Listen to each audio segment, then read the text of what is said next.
connaissez la femme à barbe ou l'homme crabe, mais avez-vous déjà entendu parler de ce monstre de foire?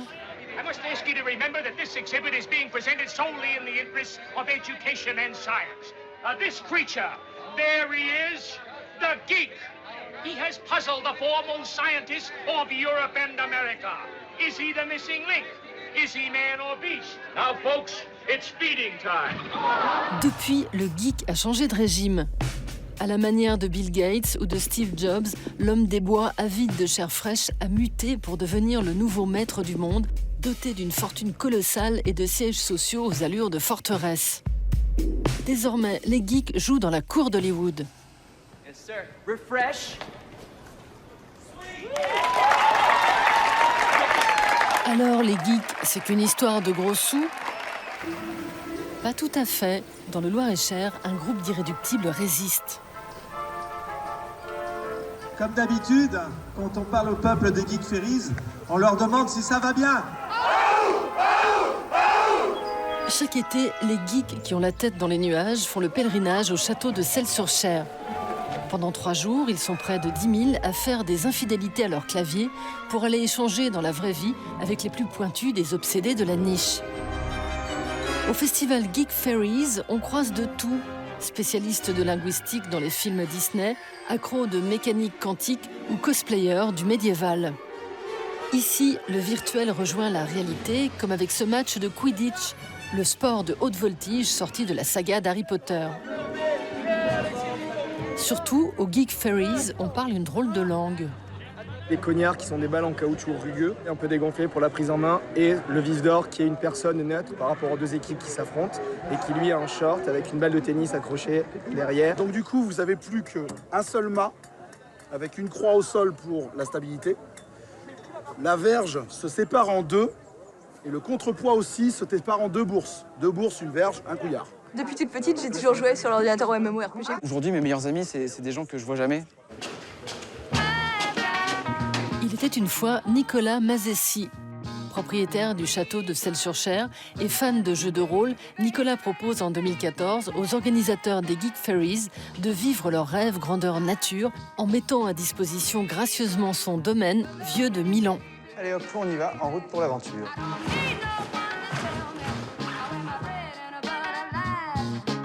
Un geek d'histoire de l'art allemand qui a reconnu. En plus, le plan était à l'envers sur l'origine, et cette personne, en voyant ça, s'est dit « Bah oui, c'est le château de Celles-sur-Cher ». D'abord nommé Ciel et Terre, le festival ressort du grenier le mot « fairy » qui signifie féerique en vieux françois pour devenir Geek Ferries il y a 7 ans. En 2013, l'événement ne pouvant avoir lieu, les organisateurs inventent le premier festival online que chacun peut suivre en direct derrière son écran. Une centaine de bénévoles secondent Naya Bier, cofondatrice des Geek Ferries, qui a connu le web à ses balbutiements. Il y avait un site qui parlait musique, il y avait un site qui parlait... Ouais, il y a un site qui parle musique. C'était plus ça. Donc on savait ce que ça changeait. C'était vide. C'était un terrain vierge. On l'a colonisé, en fait, d'une certaine manière. In the beginning, there was nothing. No rail, no roadbed, no rolling stock. Nothing but untouched wilderness. Where few men had dared to walk, a path was cleared. Au début, le net, c'est le nouveau Far West, une terre vierge où tout reste à inventer. Certains vont bâtir des empires financiers, quand d'autres voient ce nouveau monde digital comme une promesse d'appliquer les utopies des 60s. Un monde de partage et de gratuité où tout est possible. Parmi ces rêveurs venus du psychédélisme, un pacifiste grandit dans le monde bipolaire de la guerre froide. L'ex-hippie américain Stuart Brent fait figure de chaînon manquant.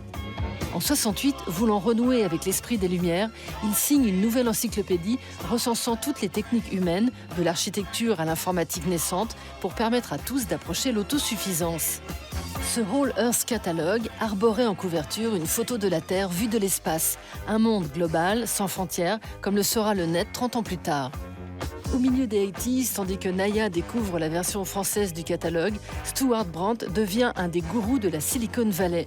Aujourd'hui, à 78 ans, ses conférences sont suivies comme des prophéties.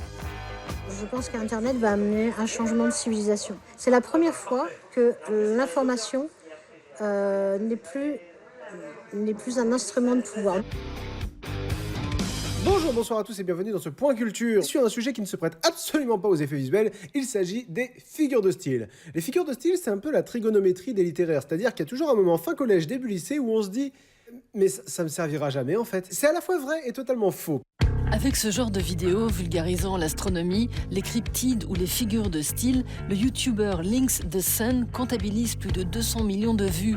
Et tout ça sans lolcat ni conseil beauté.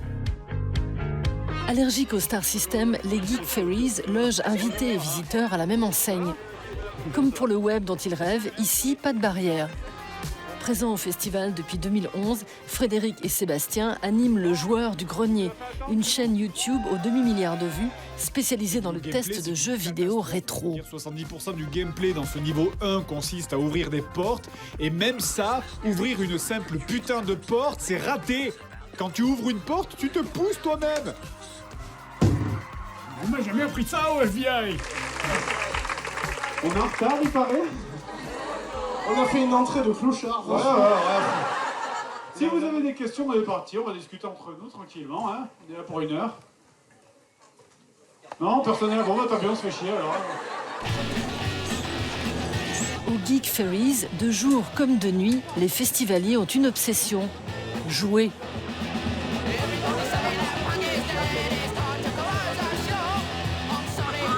Il y a la définition courte d'Amel Guisson qui est super, je trouve, c'est comprendre, bidouiller et détourner.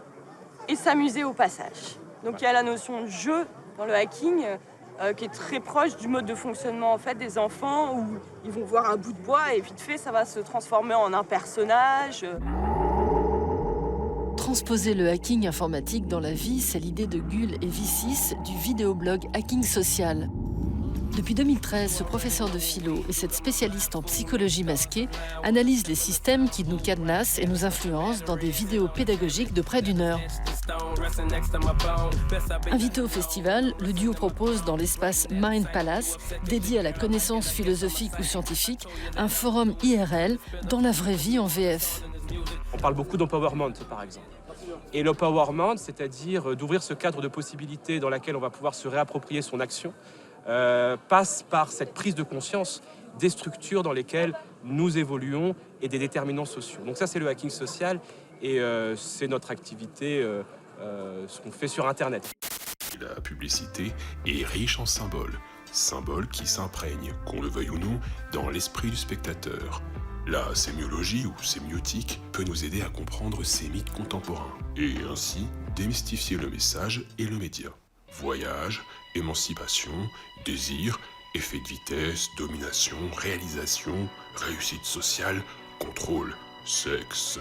La publicité automobile ne vante pas seulement le produit, mais provoque des réactions sensorielles et émotionnelles, allant jusqu'à propager des valeurs et des normes idéologiques. Ce qui est marrant, c'est que les gens, finalement, ne nous reconnaissent pas lorsqu'on n'a pas de masque, et qu'il est nécessaire qu'on soit masqué pour être reconnu.